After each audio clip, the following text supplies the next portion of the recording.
जय मसीह की। खुदा का बहुत बहुत धन्यवाद। अभी हमें अगुवाई के साथ वचन में आगे जाना है, तो मैं चाहूँगा कि जितने भाई बहनों के पास पवित्र शास्त्र है ऐसे ऊंचा करें। हालेलुया। कम लोगों के पास है, बहनों के पास ज़्यादा है संख्या, भाइयों के पास कम है। कोई बात नहीं, धीरे धीरे हमें बढ़ना है प्रभु में।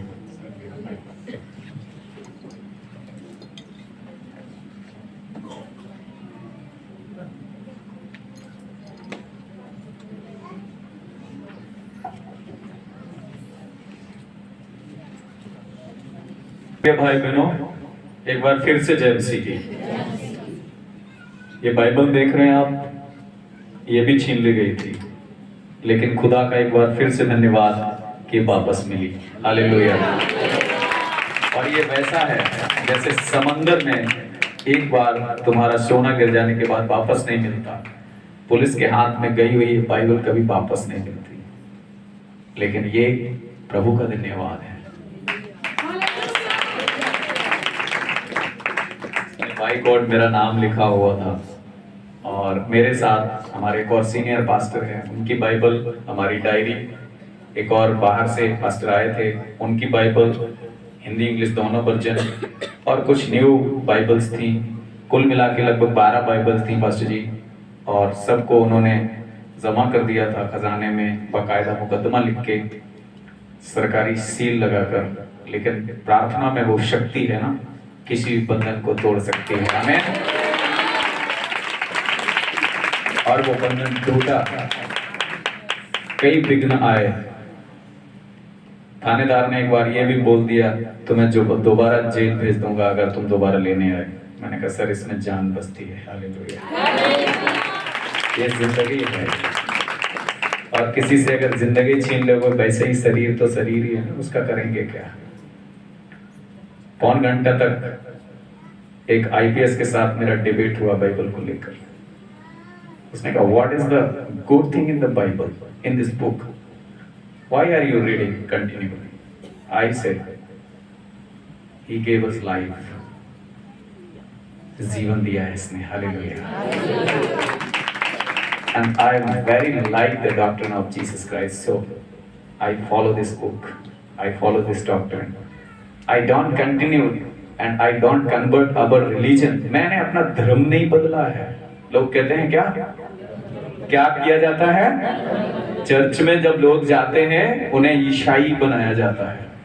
I challenge, हमारे यहाँ के एसीपी साहब को मैंने चैलेंज किया। I challenged you, you should find out a word Christianity. I will leave the Bible and all things. बोले मुझे पता है इसमें ऐसा कुछ है नहीं। तो मैंने कहा क्यों परेशान कर रहे हो। शब्द नहीं थे उनके पास, क्योंकि खुदा के लोग जब बोलते हैं तो लोगों का मुंह, याद है आपको वाक्य, दानियल का वाक्य याद है, खुदा जब बंद करता है तो कुछ खुलता नहीं है, और जब खुदा खोल देता है तो फिर कुछ बंद। बोलो जय मसीह की। आशीषें खोल दी अय्यूब के लिए, फिर कोई शैतान बंद नहीं कर पाया, और जब तक खुदा ने बंद रखा तब तक कोई खोल। मेरे प्रियो, बड़ी अद्भुत बात है कि आज मैं आप सबों के बीच में हूं, और प्रभु के दास ने हमें एक अवसर दिया है कि हम प्रभु के वचन के साथ सेवकाई में आगे बढ़ें। तो मैं आगे बढ़ने से पहले कुछ चीजें आपको बताना चाहता हूं। जैसा कि आज कुछ लोगों को, ज्यादातर लोगों को पता है, यहाँ एक पाम का लीफ लगाया गया है। आज हमारे बाइबल के अनुसार, जबकि हम पुराने नियम में जाते हैं, तो हमारे एक नबी थे जिनका नाम था मूसेस।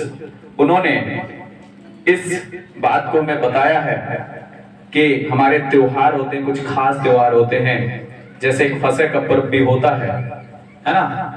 इस तरह से कई सारे पर्व हैं, लेकिन अभी जब यीशु मसीह इस संसार में सेवकाई के लिए आए, उन्होंने कुछ चीजों को बहुत सरलता से खत्म कर दिया।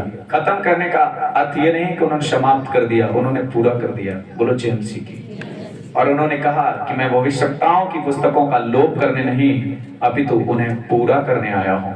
जो भविष्यवाणियां की गई थी उनमें से एक भविष्यवाणी ये भी थी कि तुम उसे गधे पर बैठा हुआ पाओगे और लोग उसके सामने उसकी प्रेज कर रहे होंगे, उसकी प्रशंसा कर रहे होंगे। हालेलुया। तो यहाँ पर हम अगर मत्ती रचित सुसमाचार में देखें तो हम पाएंगे, अगर हम पद 1 से और 11वें तक पढ़ें तो हमें यह दृष्टांत मिलेगा कि आज का ये जो पर्व है वो हम क्यों मना रहे हैं, उसका उत्साह क्या है, उसकी वजह क्या है। मेरे प्रियो, मैं आप सबों से बात करना चाहता हूं, कितने लोग हैं जो खुदा में अपने जीवन को देने के लिए तैयार हैं। Hallelujah. Just raise your hands. हम डरने वाले बाप के बेटे नहीं हैं। We are the Judas lion. Hallelujah. हम यहूदा के शेर के बच्चे हैं। बोलो जय मसीह की। और जो डरते नहीं है ना, खुदा उन्हें अपने साथ लेके चलता है। उसने 1 बार नहीं, 2 बार नहीं, 3 बार नहीं, 10 बार नहीं, बाइबल को आप पढ़िए 366 बार कहा है, my dear don't fear, I am always with you. मेरे प्रिय मत डरो, मैं हमेशा तुम्हारे। जिसके साथ खुदा है उसका सामना कौन कर सकता है? Who is stand in front of you? कौन आपके सामने खड़ा हो सकता है? अर्थात कोई नहीं, कोई भी नहीं, क्योंकि शैतान को हमारे बाप ने क्रूस के ऊपर, उस कलवरी के क्रूस के ऊपर खुल्लम खुल्ला निकम्मा कर दिया, तमाशा बना दिया उसका। वो सोच रहा था मैं जीत रहा हूं, मैं जीत रहा हूं, मैं जीत रहा हूं। एक एक कील जब उसको चुभ रही थी वो हंस रहा था, लेकिन वो मूर्ख नहीं समझ रहा था कि ये इस नासवान शरीर को देकर अमृत का जीवन पाने जा रहा है। हमारा जीवन भी वैसा बने, इसलिए मैं आपसे पढ़वाऊंगा आज के इस पावन पर्व में। सबसे पहले मैं चाहूंगा कि उसके बारे में हम जानकारी करें कि खुदा ने जो बात कही, खुदा के दास ने जो बात कही, उसको यीशु ने पूरा कैसे किया। मेरे साथ निकालेंगे मत्ती रचित सुसमाचार उसका 21वां अध्याय। 1 पद से कोई भाई या बहन जो भी पढ़ सकते हैं, 1 पद से लेकर पहले 5 पद तक पढ़ेंगे, फिर कोई दूसरा भाई या बहन 6 से 11 तक पढ़ेंगे। 2 स्लॉट में आप वचनों को पढ़ेंगे, इसके बाद मैं आगे बढ़ूंगा। कोई भी भाई बहन जो पढ़ सकते हैं। ओके।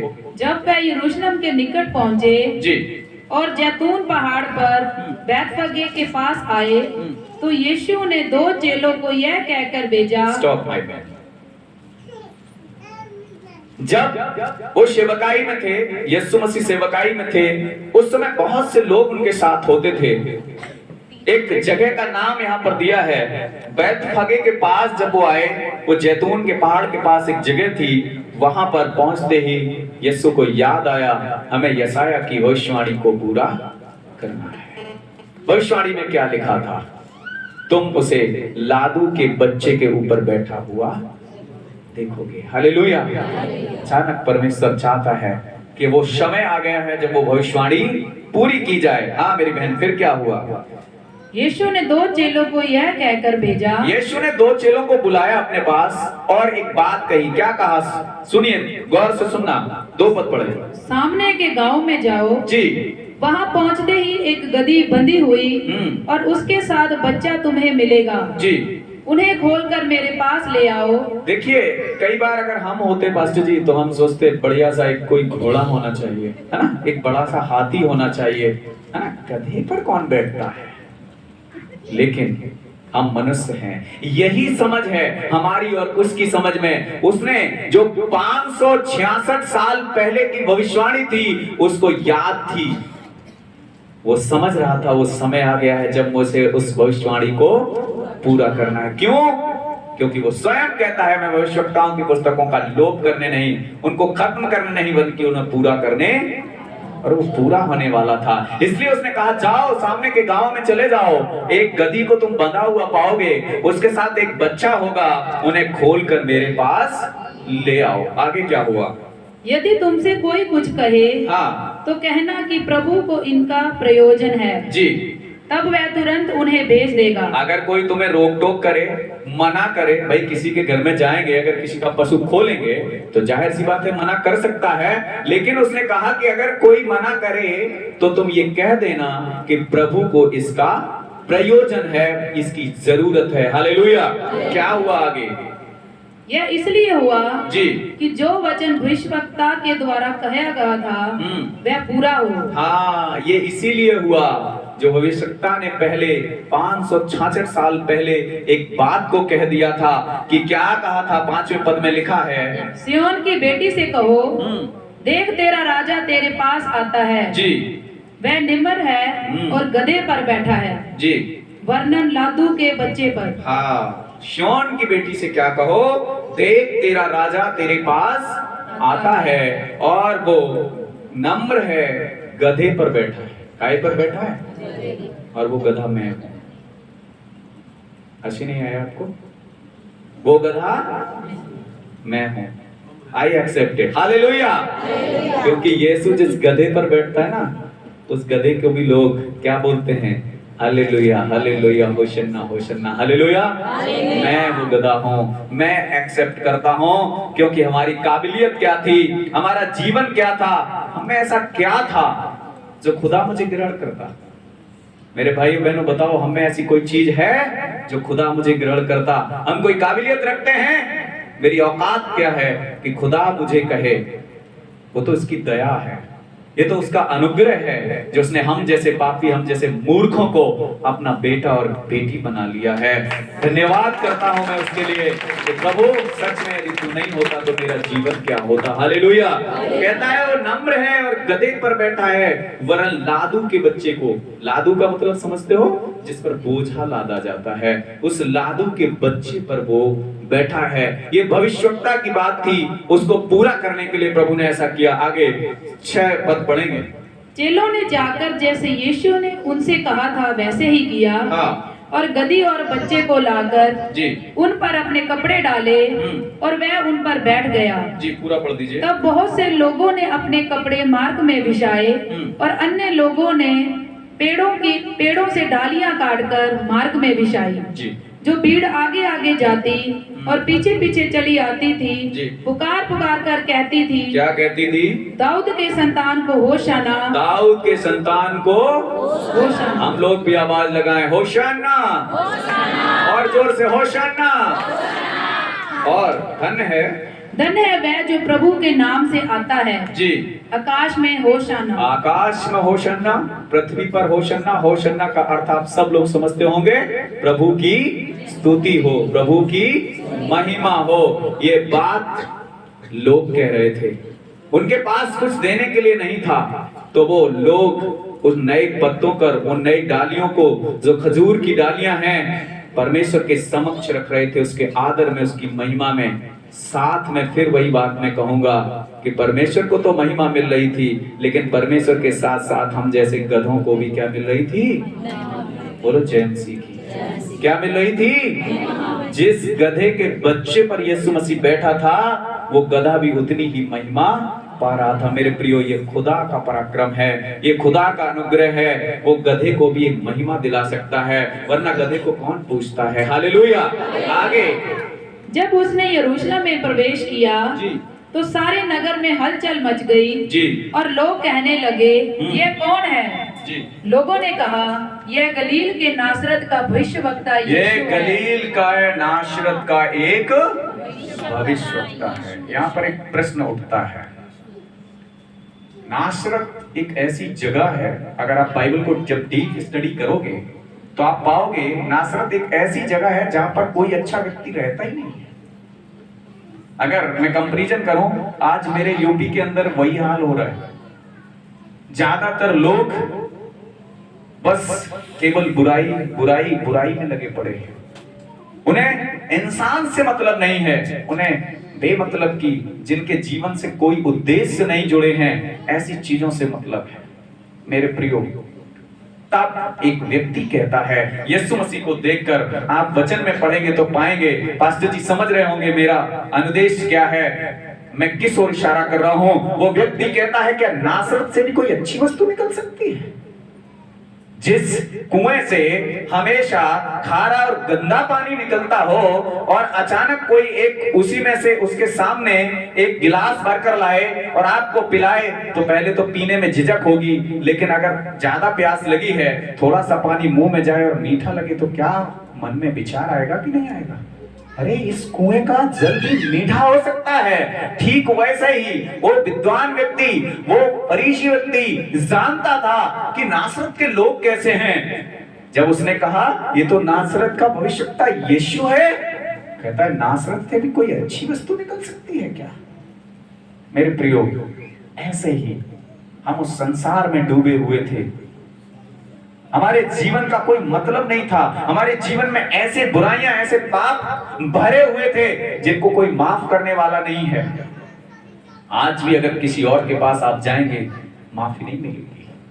ये केवल यीशु है जो आपको माफ करता है। वो कहता है मेरे बेटे, मेरी बेटी, मैं तुझे माफ करने के लिए तैयार हूं, बट एक कमिटमेंट करना है, बस एक वादा करना है कि अब से आगे को तू पाप, जोर से बोली, पाप नहीं करेंगे।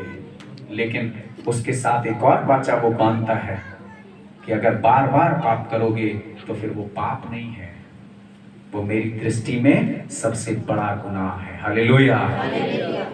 क्योंकि अनजान में जब हम करते हैं उसकी माफी है, जो जानकर करते हैं उसकी कोई माफी नहीं है। मेरे प्रियो, मैं आपसे एक पद पढ़ने के लिए कहूंगा, फिलिपियो उसका 2 अध्याय उसका 5वां पद पढ़िए। हमारे जीवन में आखिर बदलाव क्या है, हम हैं क्या और हम क्यों ऐसे हैं, हमें क्या बदलाव करना है? मेरे प्रियो, बहुत सारे लोग वचन का प्रचार करते हैं, आप सब सुनते हैं, पास्टर जी भी बड़ी अच्छी सेवकाई करते हैं, लेकिन मैं फिर से आपको उत्साहित करना चाहता हूं, आपके जीवन का वो अंश जो आपको सोने नहीं देता है, वो दंश जो आपके जीवन में बार बार आता है और कहता है देख, तेरा पुराना जीवन ऐसा था, अब तू अच्छी बन रही है, अब तू अच्छा बन रहा है, तू अपने आप को पवित्र कह रहा है, तू अपने आप को राजा समझने लगा है। अरे क्यों? ऐसा नहीं हो सकता। जिसने पाप कर लिया वो कभी पाप से निजात नहीं पा सकता। ऐसी बातें आपके मन में लेकर आएगा वो, क्योंकि वो बड़ा चालाक है। हालेलुया। वो नहीं चाहता कि आप अपनी पुरानी चीजों से फिरें, वो नहीं चाहता कि आप अपनी पुरानी चीजों को भूल पाएं। और जब हम अपनी पुरानी चीजों को भूल नहीं पाएंगे मेरे प्रियो, तो हम फिर से उन्हीं चीजों में लौट जाएंगे। हालेलुया। क्योंकि हमारा मन, हमारा हृदय बार बार कहेगा जब पश्चाताप हुआ ही नहीं तो फिर हम मजे क्यों ना लें। हालेलुया। पढ़िए फिलिपियो उसका 2 अध्याय उसका 5वां पद पढ़िए। जैसे मसीह यीशु का स्वभाव था, हाँ जी, वैसा ही तुम्हारा भी स्वभाव हो। जैसा मसीह यीशु का स्वभाव था। क्या था? सब लोग मन में कहिए स्वभाव। स्वभाव था, वैसा क्या होना चाहिए? तुम्हारा भी स्वभाव। हमारा स्वभाव होना चाहिए। हालेलुया। ये सबसे बड़ी बात है और सबसे कठिन बात भी है मेरे प्रियो, क्योंकि हम सब कुछ बदल लेते हैं पास्टर जी, हम हालेलुया करते हैं, हम चर्च में टाइम से संडे को आते हैं, बड़े नम्रता के साथ एक दूसरे से जेलसी करते हैं, लेकिन मेरा जीवन, मेरा वास्तविक जीवन क्या है, इस बात पर विचार करने की आवश्यकता है मेरे प्रिय भाई बहनों।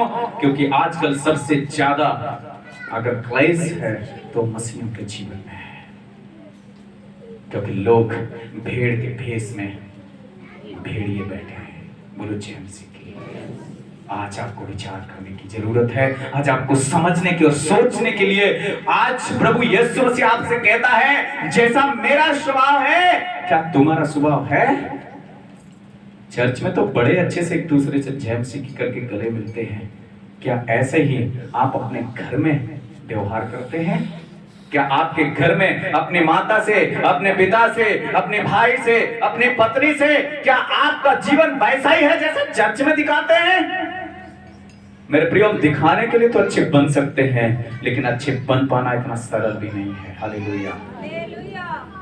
आज मसीहों की बात करूं तो उनका जीवन उस आलू के जैसा है जिसके अंदर तो सड़ाहट भरी है लेकिन बाहर से बड़ा चिकना दिख रहा है।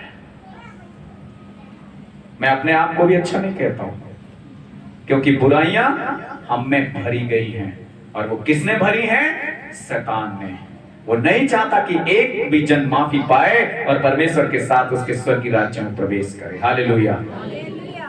बहुत बार वो आपके मन को गिराएगा, आपको असंतुलित करेगा, आपको भयभीत करेगा। कई बार ऐसे टॉर्मेंट ला के रख देगा कि आप घबरा जाएंगे और सोचेंगे इससे अच्छा तो हम पहले जीवन में थे।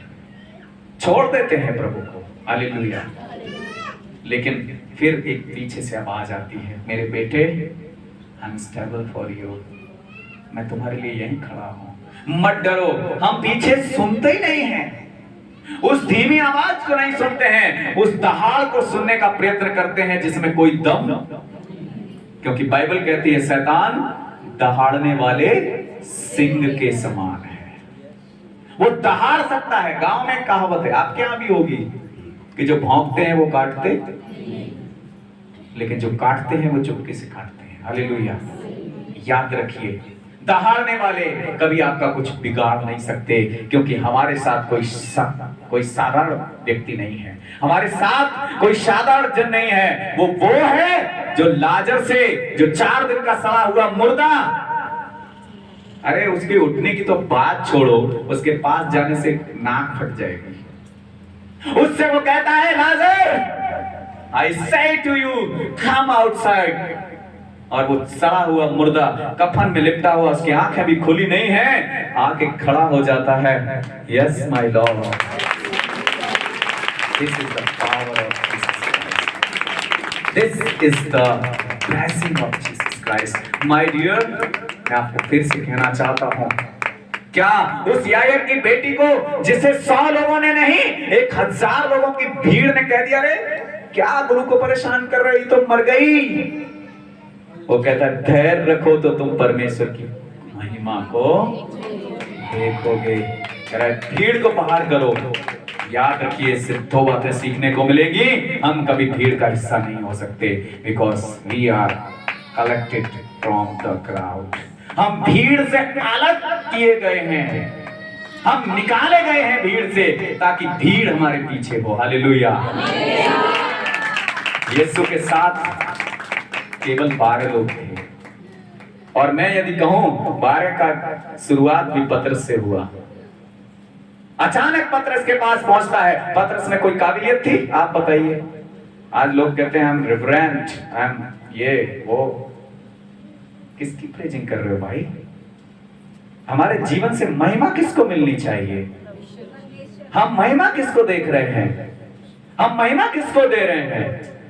हमारे जीवन में आ क्या रहा है? वो चुपके से ना एक छेद कर रहा है। आप लोगों ने गुब्बारा देखा? सबने देखा? गुब्बारे में क्या भर दो तो उसकी आकृति बदल जाती है? हवा। हवा मतलब कुछ ना कुछ डालना पड़ता है, और डालते जाते हैं वो बढ़ता जाता है। लेकिन उस पूरे गुब्बारे में कहीं पर भी एक पतले से कांटे से हम छोटा सा छेद कर दें तो क्या होता है बहनों? फूटता नहीं है, वो जैसे के तैसा हो जाता है। बोलो जैसे के। हमारा जीवन भी ऐसा ही है। शैतान उस पतले से कांटे को लेकर घूमता रहता है, और हम फूल कर इतने बड़े हो जाते हैं, हम तो बहुत अच्छे हो गए। पास्टर जी कहते हैं बहुत अच्छा मेरी बहन, बहुत अच्छी सेवा करती हो आप, बड़े अच्छे से बोलती हो, सब कुछ अच्छा है, बाइबल भी पढ़ती हो। धीरे धीरे धीरे धीरे हमारे जीवन में एक चीज आने लगती है। जानते हो क्या है? कोई बता सकता है वो क्या है? यस, घमंड। Yes, hallelujah. हमारे जीवन में प्राउड आने लगता है। I got praise. पास्टर जी कह रहे, अरे वाह, मैं तो बहुत अच्छा हो गया, मैं तो बहुत अच्छी हो गई। लेकिन उसी घड़ी याद रखिए, वो उसकी ओर से नहीं है जिसके लिए आप परिस्थिति कर रहे हो, वो किसी दूसरे की ओर से आ रहा है। और वो सिर्फ इतना सा है, जैसा मैंने अभी आपको एग्जाम्पल में बताया, जरा सा छेद, और थोड़ी देर बाद आपकी पूरी हवा, फिर हम खाली हो जाते हैं। याद रखिए, हमें इससे बचना है। मैं आपको 2 चीजें बताता हूं जिसके द्वारा हमारे जीवन से ब्लेसिंग छिन जाती है, और वो सिर्फ 2 चीजें। एक तो भाई ने अभी बताया, पहला क्या है? घमंड। सब लोग बोलो क्या है? दूसरा कोई बता सकता है क्या है? लिविंग पास्टर जी को छोड़कर और कोई बताए? एक और चीज है जो वैसे ही काम करती है जैसे घमंड। और यदि मैं कहूं तो डीप स्टडी के बाद मैंने अपने व्यक्तिगत अनुभव से पाया वो उससे भी खतरनाक है। घमंड तो हमें पता चल जाता है कि हाँ कुछ दिन बाद पास्टर जी बता देंगे, नहीं तो कोई प्रभु का दास बता देगा, नहीं तो होली स्पिरिट आपसे बात करके बता देगा। घमंड से फूल रही हो मेरी बहन, बहुत जल्दी कांटा चुभने वाला है। हालेलुया। एक और चीज है, अगर नहीं पता तो याद रखना, नोट कर लेना, दैट इज कवचसनेस, लालच।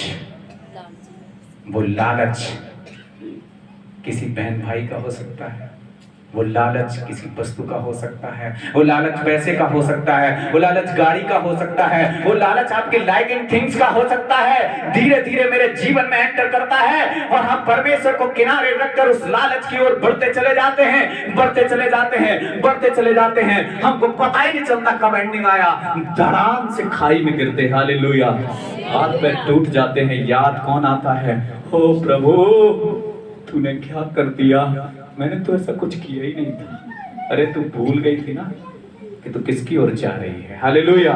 उसने कहा तुम्हारे अंदर से ये चीजें निकल जानी चाहिए, वो लालच, घमंड, ईर्ष्या, कुदृष्टि, लुचपन, नीचपन, ये सारी चीजें आपके अंदर नहीं होने चाहिए, क्योंकि हम सच्चे और पवित्र खुदा के बेटे हैं। एक दिन में नहीं जाएंगे आगे, मैं गारंटी दे रहा हूं, एक दिन में कोई नहीं कर सकता, एक साल में भी नहीं कर सकता।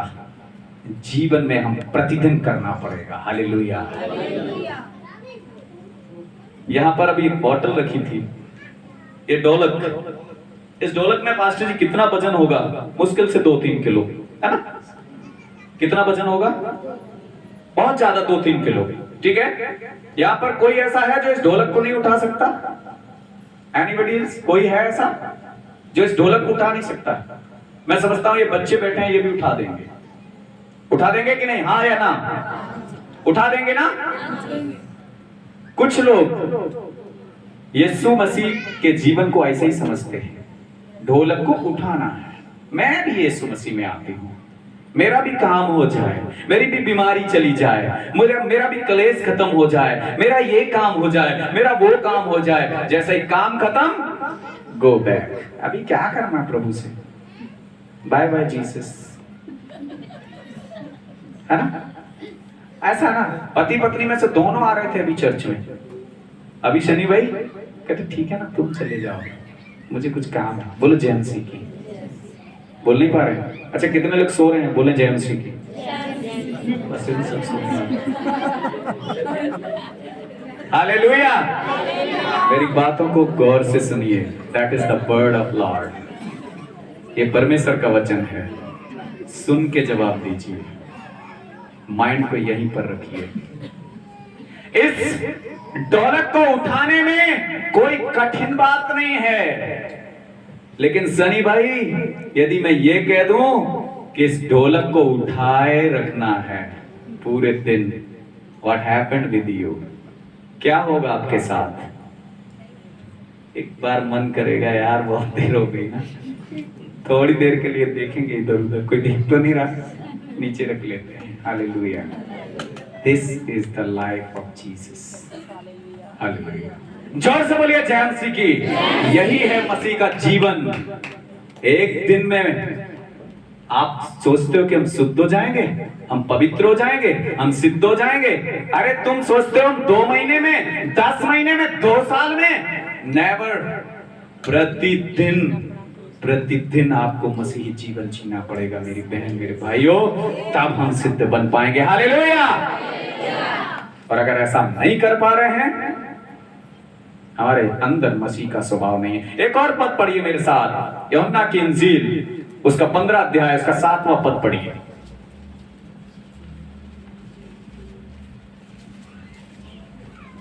कोई भाई पढ़े इधर से।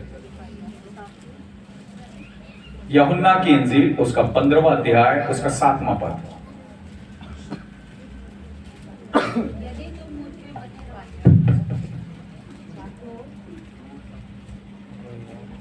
यदि तुम मुझ में बने रहो जी, और मेरा वचन तुम में बना रहे, जी, तो जो चाहो मांगो और वह तुम्हारे लिए हो जाएगा। आमेन।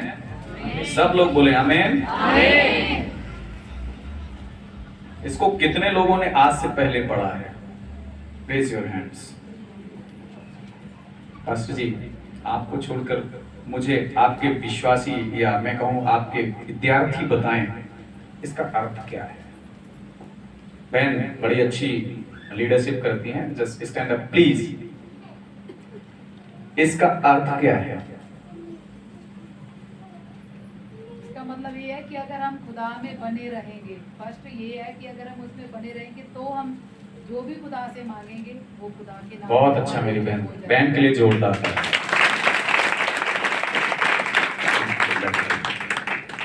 इसका डीप मतलब पास्टर जी बहुत गहरा है, और वो जब तक हम महसूस नहीं करेंगे, समझेंगे नहीं। ये बड़ा सरल भाव से बहन ने बता दिया, एग्जैक्ट उसका मतलब यही है, लेकिन डीप गहराई में यदि हम चाहें तो मैं फिर से पढ़ूंगा। यहां पर लिखा है, यदि तुम मुझ में बने रहो और मेरा वचन तुम में बना रहे, फिर तुम जो चाहो मांगो वो तुम्हारे लिए। कितने ऐसे हैं जो इस पर खरे उतर सकते हैं? नोबडी। रोमियो की पत्री में 7वें अध्याय में शायद ऐसा लिखा है, कंफर्म नहीं हूं, ऐसा लिखा है, मैंने ऊपर से दृष्टि की तो मैंने क्या देखा कि संसार में सब के सब निकम्मे हो गए हैं, एक भी धर्मी नहीं, कोई भी नहीं, एक भी नहीं। हालेलुया। ये रिलेट करता है। यदि तुम मुझमें बने रहो, that is the continuously process, never break down in your life. लेकिन हम चूक जाते हैं, हम तोड़ देते हैं, इसीलिए हम जो मांगते हैं वो होता। समझ में आया? पास्टर जी बहुत दिन से प्रार्थना कर रहे हैं, आप प्रार्थना कीजिए ना, हमारे घर में ये सब क्यों हो रहा है, क्यों हो रहा है? रो रो के प्रार्थना करते हैं। दो, अच्छा कितने दिन प्रार्थना करते हो गए? मेरे को 3 महीने हो गए, नहीं हो रहा है। पास्टर भी प्रार्थना कर रहे हैं, नहीं हो रहा है। क्यों नहीं हो रहा है? एक और कारण बताया उसने, तुम मांगते तो हो पर बुरी इच्छा से मांगते हो। हालेलुया। इसलिए नहीं पाते। वो तो चलो छोड़ दीजिए, लेकिन यहां पर जो फाउंडेशन दी है, दिस इज वेरी डीप। ये बहुत गहराई की शिक्षा है मेरी बहनों। पीछे बैठे लोग बड़े गौर से सुने और इसको समझें, घर जाके पढ़ना। कहता है कि यदि तुम मुझ में बने रहो और मेरा वचन तुम में बना रहे, फिर तुम जो चाहो मांगना वो तुम्हारे लिए हो जाएगा। No boundation for you.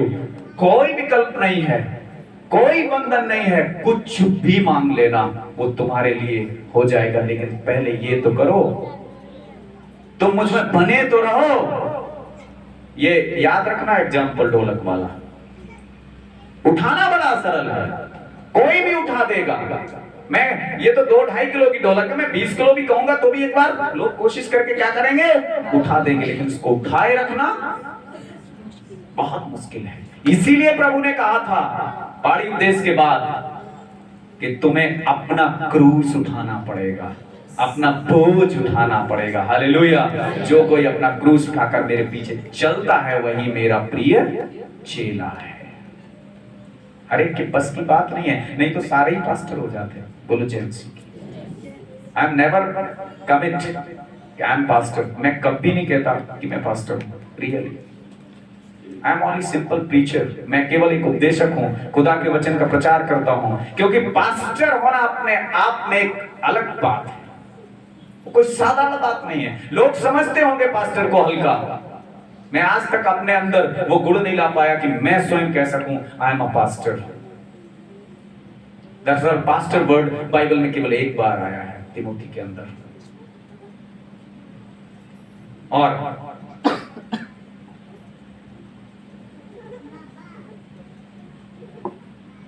बड़ी महत्वपूर्ण बात है मेरे प्रियो,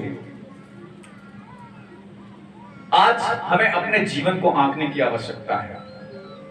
मैं कई बार अपने आप को जांचता हूं तो पाता हूं कि क्यों ऐसा नहीं हुआ।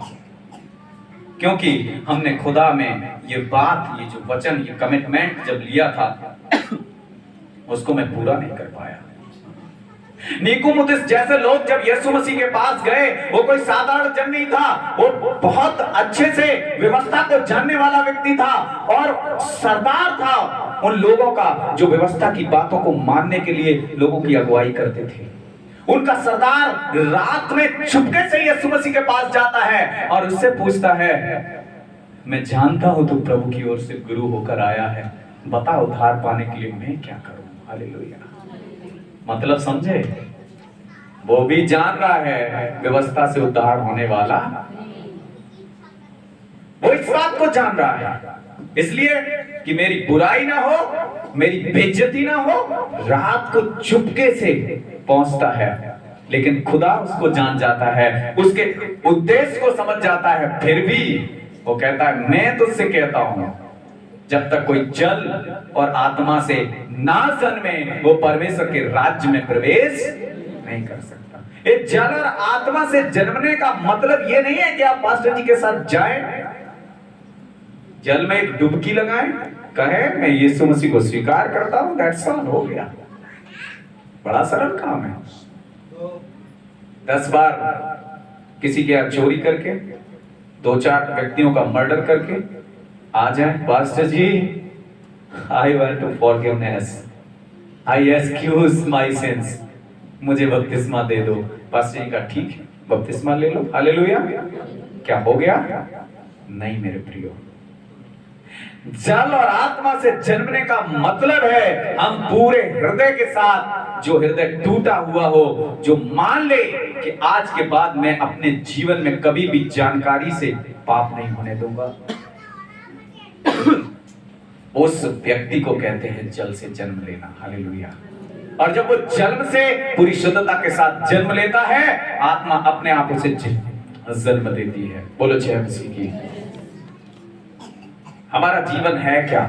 सच में मैं क्या हूं? मैं अगर इस पूरे दीवार में एक बड़ा सा नक्शा बनाऊं पूरी दुनिया का, उसमें 195 कंट्रीज हैं, 195, इस पूरी दीवार में 195 टुकड़े किए जाएं, उस 195 से एक है भारत, और भारत में 28 और 8 कितने हो गए? 36। फिर से 36 टुकड़े किए जाएं, उन 36 में से एक है पंजाब, और उस पंजाब में 16 जिले हैं, उनमें से फिर से एक 16 टुकड़े किए जाएं, और उनमें से फिर पता नहीं कितने गांव होंगे, और उस गांव में एक कितने घर होंगे, और उन घरों में से तब सदस्यों की संख्या में से एक, मैं मानता हूं कि मैं एक पेन से भी रखूंगा दिखाई नहीं देगा। बोलो जय मसीह की। ये है हमारी औकात, और हम थोड़ा सा बल, थोड़ा सा घमंड, थोड़ा सा शक्ति पाकर फूल जाते हैं, कहते हैं कौन मेरे सामने खड़ा हो सकता है, कौन आएगा, मैं सब कुछ हूं, मेरे पास पैसा है, मेरे पास ये है वो है। दुनिया की चीजों में फंसकर हम अपने आप को निकम्मा साबित कर देते हैं। मेरे प्रियो, आज हर एक बात में हमें विश्वास योग और सतर्क रहने की आवश्यकता है। कई बार हम प्रार्थना करते हैं अपनी चीजों के लिए, जस्ट लीव दीज प्रेयर्स। अगर आप किसी के लिए उसकी समृद्धि, उसकी आर्थिक समृद्धि के लिए प्रार्थना कर रहे हैं, जस्ट लीव दीज प्रेयर्स। ऐसी प्रार्थनाओं को छोड़ देना, क्योंकि परमेश्वर ने कभी नहीं कहा कि मेरे चेले समृद्ध रहेंगे। हालेलुया। उसने कहा यदि तुम मेरे चेले कहलाओगे तो तुम शांति पाओगे। क्या पाओगे? शांति पाओगे। पहाड़ी उपदेश के 11वें पद में उसने कहा, यदि लोग मेरे नाम के कारण तुम पर सताव डालें, अन्याय करें, प्रताड़ित करके तुम्हें हाकिमों के सामने, अधिपतियों के सामने पेश करें, तो तुम दुखी नहीं होना, आनंदित होना। इसका मतलब समझते हैं, ऐसा होना निश्चित है। मेरी बारी आ चुकी, पता नहीं आपकी बारी कब आ जाए, सो तैयार रहना है। हालेलुया। तैयार रहना है। क्या रहना है? तैयार रहो, क्योंकि दिन कैसे हैं? अच्छे नहीं हैं। और जब हम अच्छे दिनों में बुरे दिनों के लिए तैयार नहीं होंगे तो क्या होगा जानते हैं? बाढ़ का जो प्रोग्राम होता है, हमें पता है बाढ़ आने वाली है, किसी को पता होता है कि इसी दिन आएगी? नहीं ना। तो बाढ़ के कई महीने पहले से क्या किया जाता है?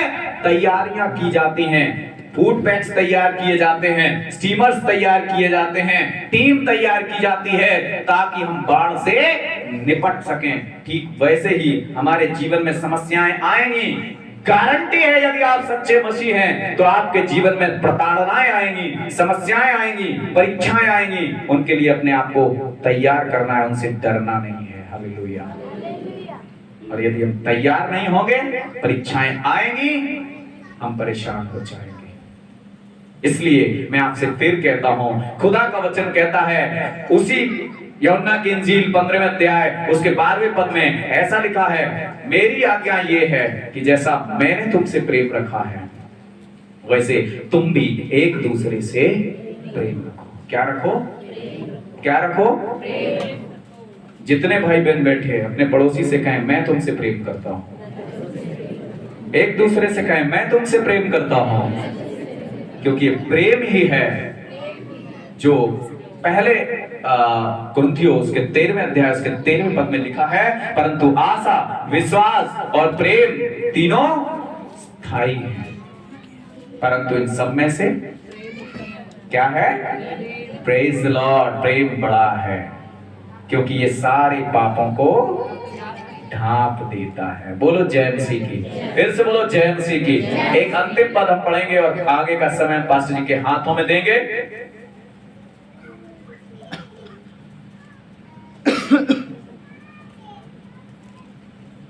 हालेलुया।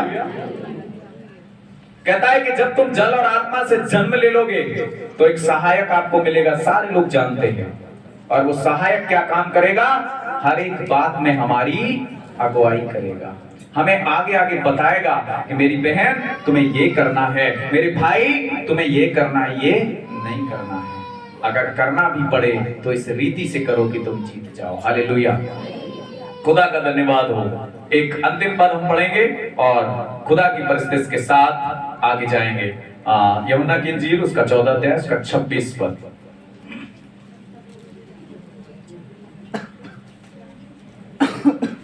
वहीं पीछे है जहां 15 अध्याय है उसके जस्ट ऊपर में लिखा है, कोई भी भाई या बहन पढ़ दे अगर मिल जाता है तो। पर वो सहायक अर्थात पवित्र आत्मा जी ਜਿਹਨੂੰ ਪਿਤਾ ਮੇਰੇ ਨਾਮ ਉੱਤੇ ਕੱਲੇਗਾ जी ਸੋ ਤੁਹਾਨੂੰ ਸਭ ਕੁਝ ਸਿਖਲਾਏਗਾ जी ਅਤੇ ਸਭ ਕੁਝ ਜੋ ਮੈਂ ਤੁਹਾਨੂੰ ਆਖਿਆ ਹੈ हाँ। ਤੁਹਾਨੂੰ ਚੇਤੇ ਕਰਵਾਵੇਗਾ। आमेन। सब लोग मिलके कहो आमेन।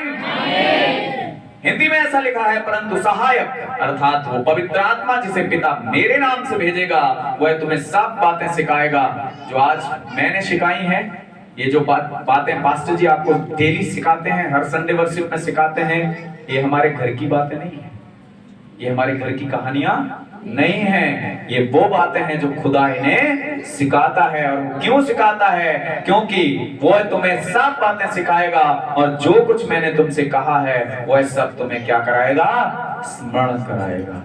You should remain, recall. आप दोबारा से उसको याद कर पाएंगे ताकि आप प्रभु में बने रहें। मेरे साथ 2 लाइनों के साथ हम खुदा को जय जयकार करते हुए आज की सभा की शेष समय को हम प्रभु के दास के हाथों में देंगे।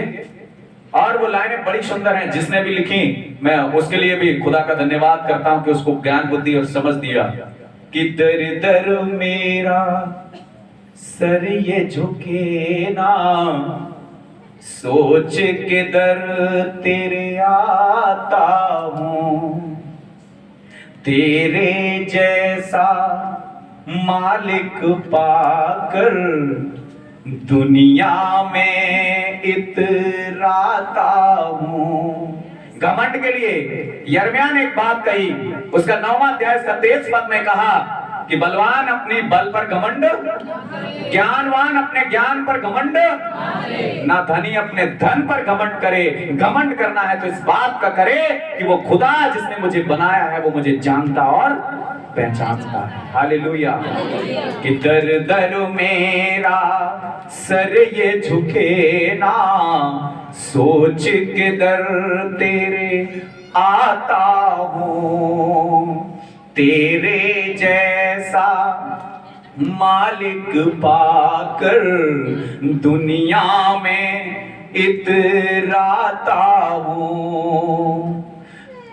स्वाभिमान से जीने वालों को तेरी राह बताता हूँ, और मैं हूँ तेरा नौकर यीशु, हाजिरी रोज बजाता हूँ।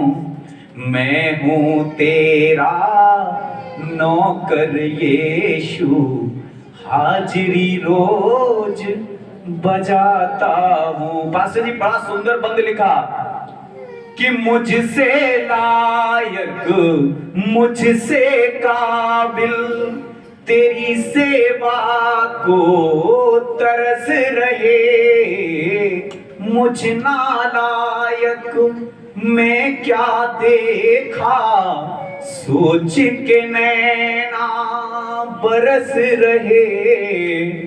अगले जन्म फिर से सेवा की, चूंकि बाइबल में अगला जन्म नहीं है लेकिन मन करता है अगले जन्म फिर से सेवा की, मैं उम्मीद लगाता हूँ। मैं हूँ तेरा नौकर यीशु। सब लोग मेरे साथ कहें, हाजिरी रोज बजाता हूँ। सभी को जय मसीह की। खुदा आप सबों को बहुत बहुत आशीष।